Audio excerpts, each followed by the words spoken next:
Our new game, Fire Ant Maneuver, is out now on Steam for free, and has an American Civil War expansion. General George B. McClellan cannot believe his eyes. A corporal marching through an abandoned Confederate campsite has discovered a dispatch written in Robert E. Lee's own hand. Detailed intelligence about Confederate troop dispositions in the state of Maryland and Lee's plan to move his army to attack Washington, D.C. McClellan reads the dispatch over and over again, memories of his failure to take the Confederate capital of Richmond fresh in his mind. He hears the chittering of his peers who think he stole command of Washington's defense from more worthy commanders. It is this same McClellan who has just been handed the document that could win the war.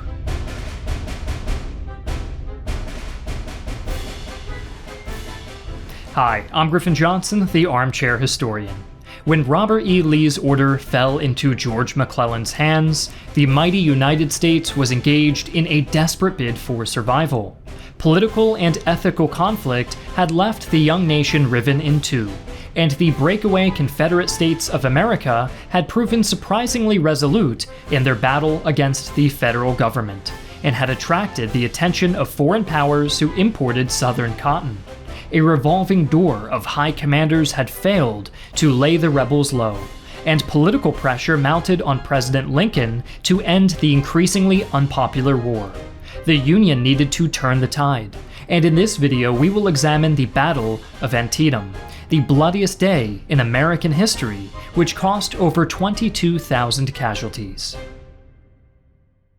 Fittingly enough, the sponsor of today's video is War and Peace Civil War, a free online strategy game that allows you to fight your own Battle of Antietam and rewrite history as leader of either the Union or Confederate armies. Take your soldiers across dozens of maps accurately modeled on historical battle sites, while taking advantage of a base building system that lets you equip your men with a powerful arsenal of authentic 19th century weapons. Engage in large-scale PvP conflicts with other players, which test your knowledge of Civil War tactics, guiding your men to victory alongside famous historical figures like Abraham Lincoln or Jefferson Davis. If you're ready to step into the shoes of a general at Antietam, then you can download the game for free using the link in the description below.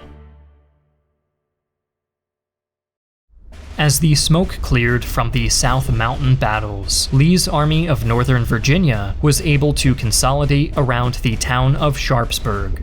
McClellan did not pursue the rebel forces for a full 2 days after South Mountain, his men arriving at Sharpsburg on September 16th, and Major General Joseph Hooker's 1st Corps crossing the Antietam Creek to engage the rebels' outermost defenses that afternoon. Lee took this skirmish as a sign that McClellan would focus his attack on the Confederate left, and he gave command of the flank to the legendary Stonewall Jackson. The rebel center and right were given to General James Longstreet, and Lee placed his cavalry in any gaps between his sides and center. Though Hooker's skirmishing would appear to telegraph the Union strategy, we do not know the exact Federal battle plan. Hooker's movements indicate that McClellan planned to use a strategy known as an echelon assault, a series of pushes against various points of the enemy line in sequence, pushes the enemy must constantly commit and recommit their reserves to push back. This, theoretically, leads to the enemy both running out of reserve troops and expending their energy turning back a series of assaults by fresh formations, eventually breaking under one crucial push. McClellan's echelon assault would begin with Hooker on the Confederate left, then move to the center with pushes under Generals Mansfield and Sumner, before the coup de grace would be delivered by facial hair pioneer General Ambrose Burnside. However, confusion in the Federal command would see troops deployed throughout the night, with the reserves sent to reinforce Hooker at 2:30 in the morning, receiving little time to rest before the battle began.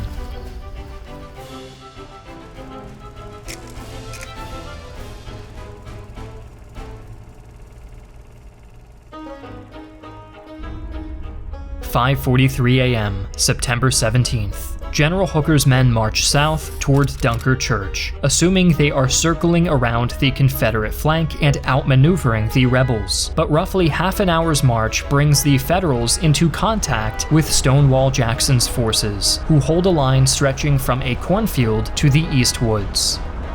The Federals drive the Confederates from the East Woods and the cornfield, squeezing them into the West Woods, and bringing them into range of the 14 Confederate guns on Nicodemus Hill. Hooker sends 26 pieces to counter the rebel artillery as Major General Ricketts launches an overwhelming assault on the Rebs. Driving straight into the center, Ricketts' men meet 7 Confederate brigades and shatter them, devastating the Confederate position in under 2 hours of intense battle. Even the legendary Stonewall Division was severely mauled in the assault, and General Lee saw his flank nearing collapse. Luckily for the Confederacy, McClellan's echelon assaults mean that the rest of Lee's army is unengaged and able to assist. Lee is able to pull 2 brigades under Hood to reinforce the flagging line, and these additional forces push back against the Federal onslaught. Hood's men are outnumbered and hungry, but the element of surprise sees the gray-clad scarecrows gain the upper hand in the cornfield. Federal gunners begin shelling the area, and the Rebs must contend with both enemy artillery and a sudden pivot by the 7th Wisconsin, who circles around to attack Hood's left. The Rebs are forced to go on the defensive, but hold their ground in the rain of shells and the waves of Wisconsinites. The counterattack has stalled out, but at least the Confederate flank is secure. The soldiers who fought in the cornfield would recall this engagement as among the most savage in the war. Confederate Colonel William Tatum Wofford would call the situation in the melee desperate, while General Hooker would recall that the slain lay in rows precisely as they had stood in their ranks a few moments before. It was never my fortune to witness a more bloody, dismal battlefield. As best we can tell, McClellan's echelon assault plan next called for Hooker's move against the Confederate left to be followed by a drive against the Confederate center by Major General Mansfield. Naturally, Mansfield was not apprised of this, and when word of Hooker's men being waylaid by Hood's counterattack reaches him, Mansfield assumes his duty is to support the flagging assault on the left. Hooker advises Mansfield to dig in and not to expend his men or energy on the cornfield and the West Woods, instead fortifying the East Woods. The momentum of the intended assault series is broken as the Federals hunker down before being engaged by Confederate infantry. Mansfield makes for the front and is promptly stopped by his own horse, who refuses to jump a fence, forcing him to lead his mount on foot around the fence line and to the Federal position. Somewhere on his path from the fence to his men in the fog of war, General Mansfield is fatally shot by an unknown Union soldier, most likely mistaken for a rebel scout or officer. The Union loses a second commander when Hooker is shot in the foot, retiring from the battlefield and leaving one General Williams in command. With little guidance from the retreating Hooker and no knowledge of McClellan's overall strategy, Williams defaults to the offensive, ordering an assault be launched from the Federal position in the East Woods. The battered Union forces break out of the wood line and make for Dunker Church, securing the landmark and the nearby high ground after bitter fighting. It is now 8:15 a.m. 15 minutes pass, and the first elements of the Federal Second Corps arrive under the oldest field commander in the war, General Sumner. Sumner's men were due over an hour ago, and the Second advances to link up with their comrades at Dunker Church. The combined forces drive against the remnants of Stonewall Jackson's line, but the Rebs face no grand charge that would rout them, as the Federals come piecemeal. The staccato offensives are easily driven off by Jackson, who is able to bring his strength to bear against each of the attacks in turn, and a tug of war develops between Jackson and the Federals. Lee, banking on a lack of other movement from the Union, sends 2 more brigades from his southern positions to reinforce Jackson in the north, severely weakening the areas they are pulled from. The now twice reinforced rebels launch a full counterattack, descending upon the left flank of the Union counteroffensive at the Westwoods. General Howell Walker, who commanded a rebel brigade at the Westwoods, wrote that the counterattacking rebel divisions advanced in splendid style, firing and cheering as they went, and in a few minutes cleared the woods.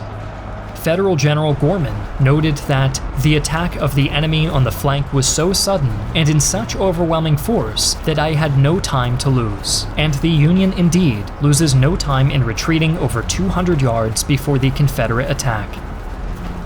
The retreating Federals would encounter the advancing 6th Corps under General Franklin, who had orders to occupy the high ground seized earlier to protect lines of communication, but for his part, Franklin was keen to give the rebels a fight.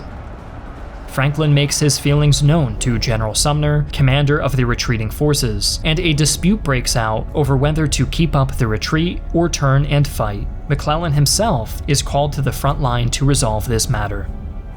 But while the rebels are on the offense in the Westwood, others under one General Hill face a Federal offense at the Bloody Lane, a sunken farm road. Hill's command had been seriously mauled in the South Mountain battles, but over the course of the day has absorbed the remnants of formations shattered in that morning's fighting, as well as other odds and ends of the rebel army.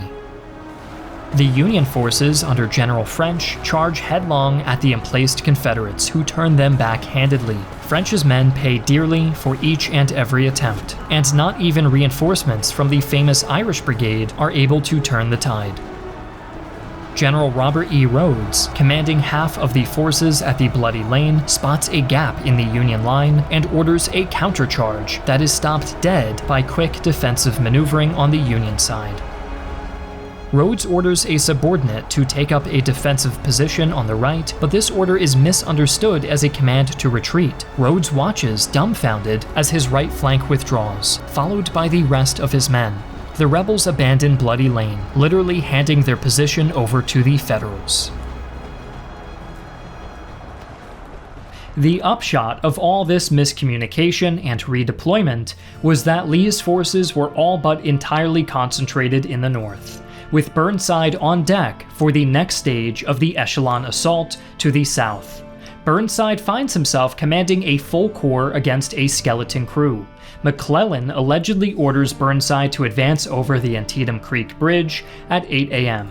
and seize the high ground beyond to advance upon Sharpsburg, an order that should have reached him an hour and a half later. With the fortunes of battle being what they are, hypothetically Burnside should have been able to steamroll over the bridge and accomplish his objectives by noon. Burnside, his pride still wounded by his commanders being shuffled around, essentially ignored McClellan. It took a second written command, followed by a visit by the Inspector General, the Army's highest law enforcement officer, to get the petty Burnside moving.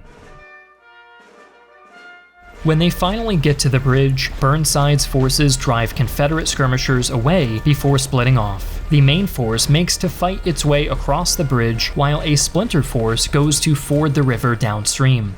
Defending the bridge is a single rebel brigade under General Robert Toombs, who has his men lay down heavy fields of fire across the bridge. The Union fights hard and takes the bridge in short order, but due to Burnside's previous stalling, he must take time to consolidate his men before driving onto Sharpsburg.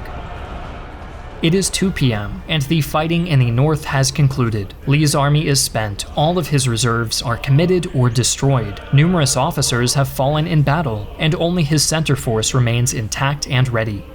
But all is not doom and gloom for the Confederacy. Before the battle was joined, Lee sent a message to the 3,000-strong garrison at Harper's Ferry, Virginia, requesting support, and initial trickles of Confederate reinforcements under A.P. Hill begin arriving at a 17-mile quick march. It is time for the Federal assault on Lee's center. Defended by a thinly stretched patchwork of divisions and brigades, Lee's only hope is for Hill's main force to come, and come quickly. Burnside's men are ready to begin at 3 p.m., and he orders an echelon attack against Lee's position at Sharpsburg. The Federals start strong, pouring into the outskirts of Sharpsburg and overrunning several rebel positions and gun emplacements. But almost as soon as the fighting begins, Hill's main force from Harper's Ferry takes to the field, many wearing captured Federal uniforms. The sudden appearance of these blue-clad Confederates sows confusion in the Union ranks, and Hill's men intercept a drive from the Union to swing around the rebel right flank. Burnside, in a stunning display of competence, commits his reserves to answering Hill's attack. The triumph of Hill's arrival is replaced by deadlock. The rebels hold on tight, and a bloody stalemate takes hold as both sides continue slugging it out until darkness falls. After all the blood and death, the shattering of units and loss of commanders, neither side can truly claim victory. Antietam is a bloody draw. It is a draw that utterly devastates the Confederate army, however. Lee's men have been all but annihilated, and his staff begs him to pull back. But Lee doggedly refuses, declaring that if McClellan wants to try again come morning, he will be waiting. McClellan's men haven't fared much better, however, and McClellan orders his artillery arrayed on the high ground, with his infantry dug in to defend it. The next day, September 18th, Lee is convinced to withdraw. The Battle of Antietam would see 22,717 Americans become casualties in 12 hours of combat. It remains the single bloodiest day in American history. Lee's Army of Northern Virginia left the field a hollow shell, and with the defeat of Braxton Bragg in Kentucky not long after, the rebels' need for foreign aid became ever more dire. But Lincoln's Emancipation Proclamation, issued not long after the Battle of Antietam, would reframe the Civil War in the eyes of the world as a fight to end slavery, and make supporting the Confederacy untenable. The Confederacy's ambitions of invading Maryland and taking Washington went up in smoke, and the way was clear for the Union to strike back at the Battle of Fredericksburg. But that is for another video.